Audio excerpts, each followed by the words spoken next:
نہیں السلام ہے۔ علیکم ڈاکٹر صاحب.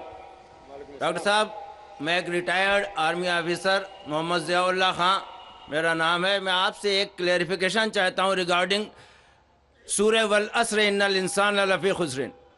یہ عالم انسانیت کے لیے ایک بہت تشویشناک سورہ ہے اور کنڈیشنل سورہ ہے. اس میں ہر انسان کو بہت زیادہ تشویش ہونا چاہیے whether he is fulfilling all the four conditions in this surah or not. اس میں اس کی تفسیر میں ابھی آپ نے فرمایا وَتَوَاصَوْا بِالْحَقِّ کے لیے آپ نے فرمایا کہ غیر ایمان والوں میں ایمان کی دعوت. بے شک یہ سچ ہے کہ لا الہ الا اللہ سب سے بڑا حق ہے، لیکن میں یہاں آپ سے یہ کلیئرفائی کرنا چاہتا ہوں کہ among all the Muslims اتنی زیادہ تعداد الحمدللہ مسلمانوں کی ہے، لیکن وہ عامل الصالحات سے دور ہیں، اللہ کے احکامات سے دور ہیں. اگر ان کو اللہ کے ان احکامات پہ عامل الصالحات کی دعوت دی جائے تو whether this fulfill the condition of وَتَوَاصَوْا بِالْحَقِّ or not. بھائی کا سوال ہے کہ جو سورہ العصر میں جو تیسری کنڈیشن ہے وَتَوَاصَوْا بِالْحَقِّ، اگر ہم مسلمانوں کے درمیان ان کو حق کی طرف بلاتے، ان کا مطلب ہے اصلاح. دعویٰ کے معنی ہے غیر مسلمانوں کو اسلام کی طرف دعوت دینا.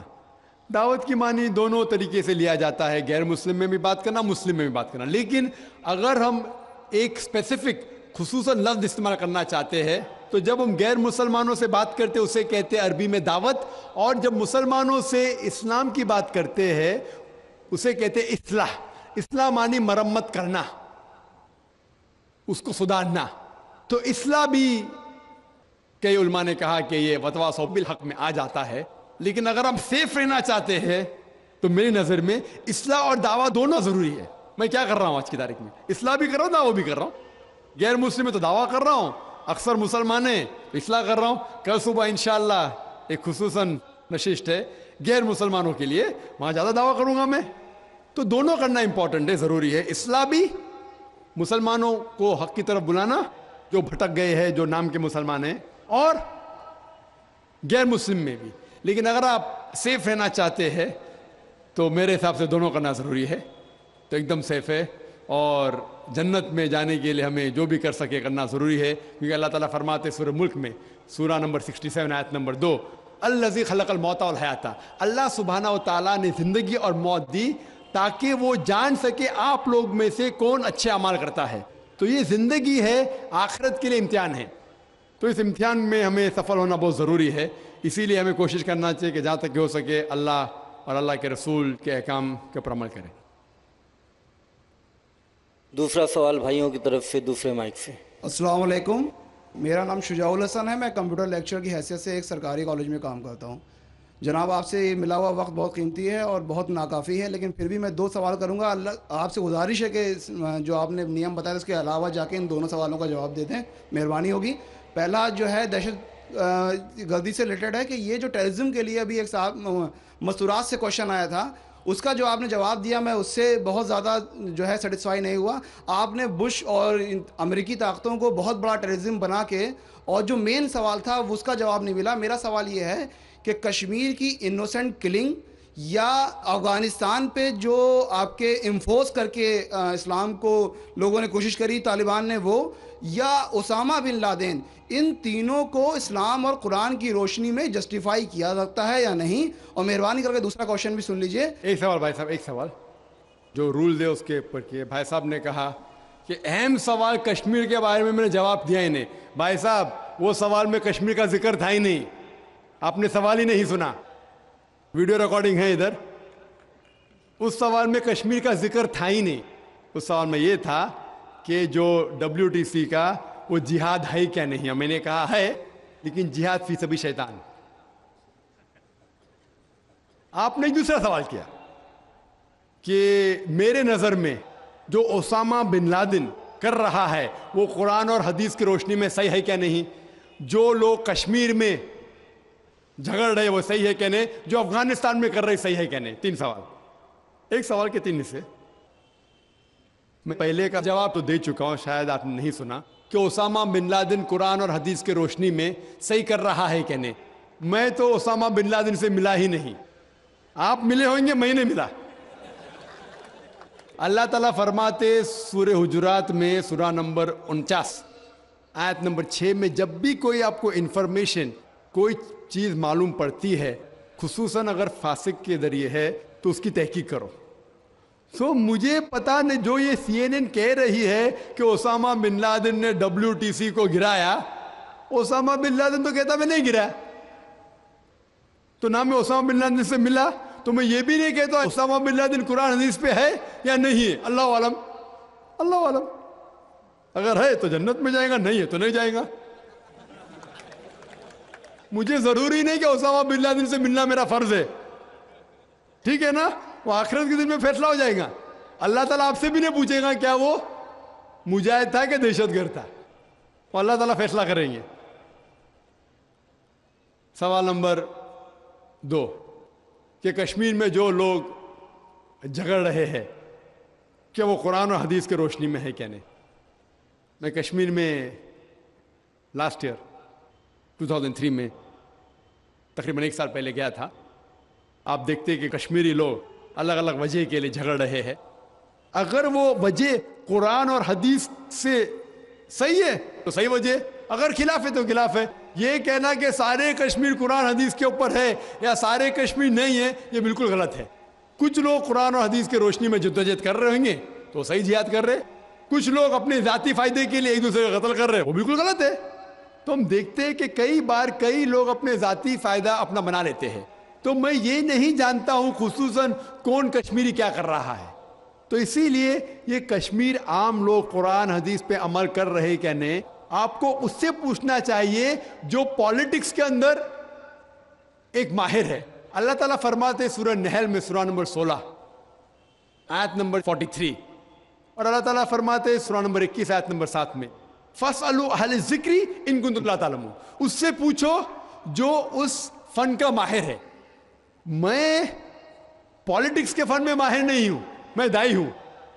تو کس طریقے سے جواب دینا غیر مسلم کو بولوں گا, لیکن پالیٹکس میں کشمیر لوگ کیا کر رہے, افغانی لوگ کیا کہہ رہے, وہ میں نہیں کہہ سکتا ہوں.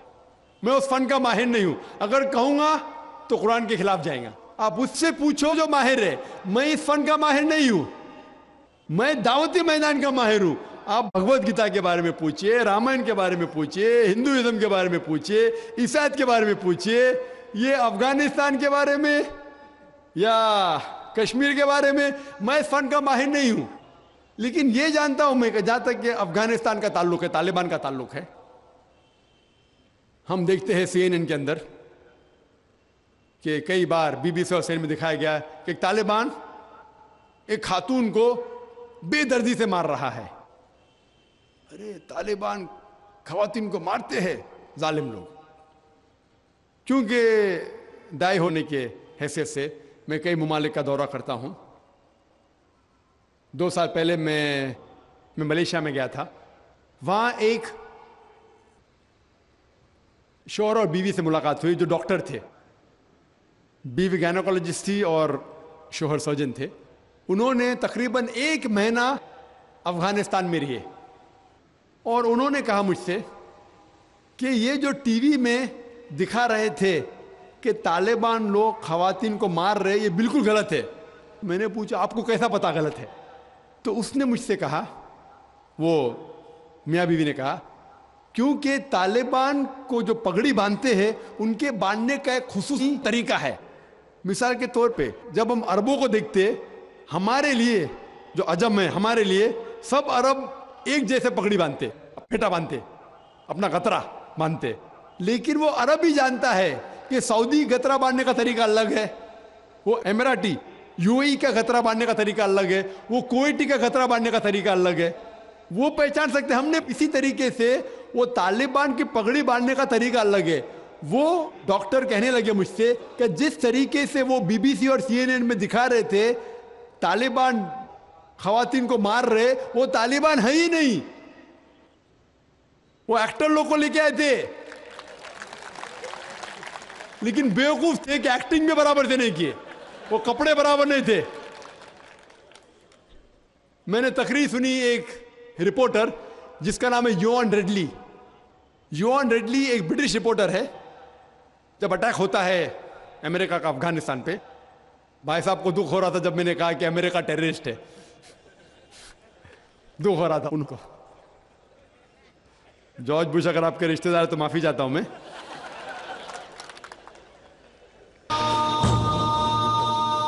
تو یوان ریڈلی جو تھی, یوان ریڈلی ایک رپورٹر ہے, برٹش رپورٹر, سفید ہے, وائٹ یورپین. اس کو بھیجتے ہیں افغانستان میں تحقیق کرنے کے لیے طالبان کے بارے میں. وہ سارے تحقیق کرتی ہے اور پورے ٹائم وہ نقاب میں رہتی ہے, حجاب میں رہتی ہے. ایک بار کیمرہ گر جاتا ہے اور اس کا راز فاش ہو جاتا ہے, تو طالبان اسے پکڑتے ہیں, 6 دن تک اسے قید کرتے ہیں. اور جس طریقے سے طالبان نے اس کے ساتھ برتاؤ کیا وہ اس لیکچر میں کہتی ہے کہ لوگ جب انہیں پکڑتے ہیں تو بولتے کون اس کے ساتھ ہے, تو آدمی کو لے کے آتے, پھر اس کو لے کے جاتے ہیں اور سب لوگ گھیر لیتے. تو وہ سوچتی ہے ابھی چند منٹوں میں یہ جاہل لوگ میرا قتل کر لیں گے. شاید ہو سکتا ہے کہ 10-15 طالبان میرا بلاತ್کار کریں گے. اس کے ذہن میں یہ سب جا رہا ہے, سوچ رہی ہو سکتا ہے کہ مجھے جھاڑ پہ سے لٹکا دیں گے. وہ ایک دم ڈری ہوئی ہوتی. 1 گھنٹے تک لوگ اسے گھیرتے لیکن کوئی بھی سامنے نہیں آتا. وہ سوچتے ابھی میری موت, ابھی میری موت. 1 گھنٹے بعد ایک افغان عورت آتی ہے اور اس کے جسم کی جانچ پڑتال کرتی ہے. پھر اسے پتہ لگتا ہے ہاں یہ لوگ سمجھتے ہیں کہ میرے پاس ہتھیار ہے. وہ اتنا تیش میں آتی ہے, اگر ان لوگ میں سے پوچھنا چاہیے ہتھیار میں, بولتی نہیں ہے. 1 گھنٹہ تک کہ میں تڑپ کے مر رہی ہوں کہ یہ آج مجھے ماریں گے. وہ تیش میں آ کے کیا کرتی ہے, اپنا سکرٹ اٹھا لیتے, دیکھو میرے پاس ہتھیار نہیں ہے. جیسا سکرٹ اٹھاتی ہے طالبان 180 ڈگری اس طرف دیکھتے اور بھاگ جاتے. تو وہ کہتی ہے اپنے تقریر میں طالبان کو مارنے کے لیے بم گرانے کی ضرورت نہیں. وہ کہتی ہے اگر عورتوں کے کپڑے چھوڑیں گے تو طالبان مر جائیں گے شرم کے مارے. اور وہ تقریر کرتی ہے کہ اس عزت سے میری حفاظت کی 6 دن تک کے وہ طالبان لوگ نے. اور جب اسے پوچھا جاتا ہے سوال جواب کی نشست میں کیا آپ کو لگتا ہے کہ القاعدہ نے WTC کو گرایا, تو وہ یوان ریڈلی کہتی ہے میرے حساب سے القاعدہ موجود ہی نہیں ہے. یہ اس کا کہنا ہے, میرا کہنا نہیں. اور جب اسے آزاد کیا جاتا ہے 6 دن کے بعد, اور جب باقی رپورٹرز پوچھتے آپ کے ساتھ کیا سلوک کیے, تو انہوں نے کہا اتنا اچھا حسن سلوک کیے کہ رپورٹ کے اندر ہی نہیں آیا. اور اس نے صرف یہ وعدہ دی تھی کہ میں انگلینڈ جا کے واپس سے قرآن مجید کا ترجمہ پڑھوں گی. تو وہ جاتی ہے اور چند مہینے بعد قرآن کا ترجمہ پڑھتی ہے اور اس کے بعد وہ اسلام قبول کرتی ہے. تو اس کے نظریے سے طالبان ایک دم معصوم ہیں, ان کے اوپر ظلم کیا گیا تھا. تو آپ مجھے پوچھیں گے بھائی طالبان کیا قرآن و حدیث کی روشنی میں صحیح ہے, تو اس کا نظریہ اگر لیں گے جو غیر مسلم تھی یوان ریڈلی, ابھی ماشاءاللہ حجاب بھی کر رہی ہے, وہ یورپین حجاب کر رہی ہے ماشاءاللہ, تو اس کے نظریے سے بھائی طالبان اچھے لوگ ہیں. تو اسی لیے نظریہ بدلتے جاتا ہے. امریکہ کے حساب سے طالبان ظالم لوگ ہیں. تو میڈیا ایسی چیز ہے کہ کوئی بھی ہیرو کو زیرو بنا سکتی ہے. They can make day into night, black into white. Day into night, black into white. Hero کو زیرو بنا سکتی ہے, کوئی ولن کو بھی ہیرو بنا سکتی ہے. تو اسی لیے قرآن مجید میں اللہ تعالیٰ فرماتے کوئی بھی چیز آپ کے پاس آتی ہے اس کی تحقیق کرو تیسرے کو پہنچانے کے پہلے. تو اسی بنیاد پہ میں نے کہا تھا, کیا نام ہے, اسامہ بن لادن کو جانتا ہوں نہ, یہاں کیا ہو رہا ہے پتہ نہیں مجھے, افغانستان بھی میں نہیں گیا ہوں, لیکن یہ رپورٹ کے ذریعے یہ پتہ لگتا ہے کہ یہ جو امریکہ کر رہی ہے اپنے میڈیا کے ذریعے, یہ شیطانی حرکت جو غلط فہمی پھیلا رہی ہے, اس کی سزا تو انشاءاللہ انہیں ملیں گی. اسی لیے میرے نظریے سے جارج بش نمبر 1 ٹیررسٹ ہے. آپ کو دکھ آئے گا. جب میں لندن میں گیا تھا, وہاں ایک تقریر کی اور میں جواب دیا, تو ایک نوجوان اٹھ کے کہتا ہے کہ جارج بش کو ہم دعا کرتے کہ اللہ تعالیٰ اس کا قتل کرے. تو میں نے کہا میں تو یہ دعا نہیں کروں گا، میں تو یہ دعا نہیں کروں گا، کیونکہ اللہ کے رسول نے جو دعا کی، جو سب سے زیادہ دشمن اسلام کے خلاف جو تھے محمد صلی اللہ علیہ وسلم کے دور میں، دونوں کا نام تھا عمر، تو اللہ کے رسول نے یہ دعا کی کہ کم از کم ایک عمر کو ہدایت دے، تو میں یہ دعا کرتا ہوں کہ کم از کم اللہ تعالیٰ جارج بش کو ہدایت دے۔ بہنوں کی طرف سے کوئی سوال؟ السلام علیکم، میرا نام یسرا ہے اور میں ایک اسٹوڈنٹ ہوں۔ میرا یہ سوال ہے کہ کیا ٹیررزم اور ایکسٹریمزم کا ایک ہی معنی ہے؟ بہن نے سوال کیا ہے کیا ٹیررزم اور ایکسٹریمزم کا ایک ہی معنی نہیں، دونوں الگ معنی ہیں۔ ٹیررزم مطلب جو دہشت گرد ہے، جو انسان کے دل میں دہشت پیدا کرتا ہے۔ ایکسٹریمسٹ مینس شدت پسند۔ ٹیررسٹ میں ٹیررزم کرتا ہے، جیسا میں نے تقریر میں کہا کہ غلط لوگوں کے دل میں دہشت پیدا کرنا اچھی بات ہے، اچھے انسان معصوم کے دل میں دہشت پیدا کرنا غلط ہے۔ ایکسٹریمزم مطلب شدت پسند۔ تو لوگ کہتے ہیں مسلمان شدت پسند ہے، اور بہت سے مسلمان اپنے بچاؤ کے لیے نہیں میں شدت پسند نہیں ہوں، میں کہتا ہوں میں شدت پسند ہوں، لیکن شدت پسند صحیح چیزوں میں۔ مثال کے طور پر ایمانداری کے میدان میں شدت پسند ہوں، حق کے میدان میں شدت پسند ہوں، جہاں تک کہ انسانیت سے اچھا برتاؤ کرنا چاہیے اس میں شدت پسند ہوں۔ تو شدت پسند صحیح چیزوں میں اچھی بات ہے۔ کوئی بھی انسان یہ نہیں کہہ سکے گا کہ آپ بہت شدت سے ایماندار ہے اس لیے آپ غلط انسان ہے، کوئی بول ہی نہیں سکتا۔ ہاں، غلط چیزوں میں شدت پسند نہیں ہونا چاہیے۔ اللہ تعالیٰ فرماتے ہیں سورہ نساء میں سورہ نمبر 4 آیت نمبر 171 میں، لا تغلوا فی دینکم، do not commit excesses in your religion.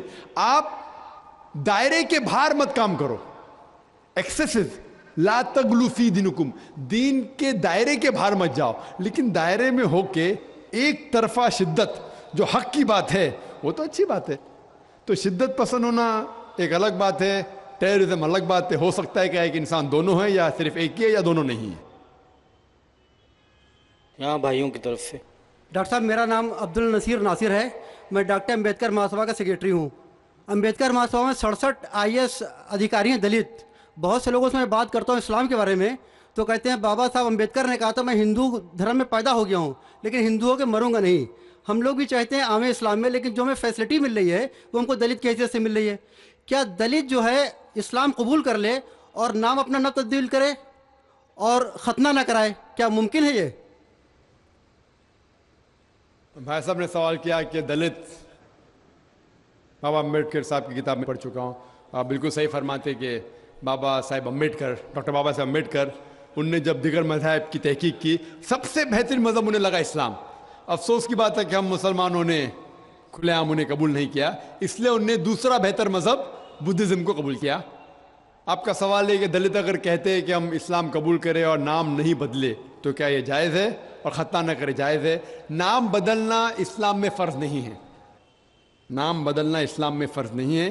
اگر آپ کا نام شرکانہ نام ہے تو بدلنا فرض ہے، ورنہ نام بدلنا فرض نہیں ہے۔ آپ کا پرانا نام پرکاش ہو یا جان ہو، نام بدلنا فرض نہیں ہے۔ کئی آپ دیکھیں گے صحابہ نے نام نہیں بدلے، تو نام بدلنا فرض نہیں ہے۔ اگر کوئی شخص کہتا ہے کہ میں اسلام قبول کرتا ہوں، نام نہیں بدلنا چاہتا ہوں، بالکل جائز ہے۔ آپ کا دوسرا سوال، کیا ختنہ کرنا فرض ہے؟ ختنہ کرنا فرض نہیں، سنت موقدہ ہے، مستحب ہے، اچھی بات ہے، لیکن فرض نہیں۔ وہ ہمارے ہندوستان میں سرٹیفکیٹ دینے کے لیے ختنہ کرنا فرض ہے، ہندوستان میں۔ ہاں، باہر جائیں گے تو ختنہ کرنا فرض نہیں، لیکن ختنہ کرنا اچھی بات ہے، بہترین ہے الحمدللہ، لیکن فرض نہیں ہے۔ یہ سنت ہے، کرنا اچھی بات ہے۔ تو اگر کوئی شخص کہتا ہے کہ میں اسلام قبول کروں گا، نام نہیں بدلوں گا اور ختنہ نہیں کہوں گا، تو میں کہوں گا اہلاً و سہلاً، کم از کم شرک سے تو بچیں گا، کم از کم دوزخ سے تو بچیں گا، جنت میں جائیں گا انشاءاللہ۔ دلت مذہب کی فیسلٹی لے سکتا ہے وہ؟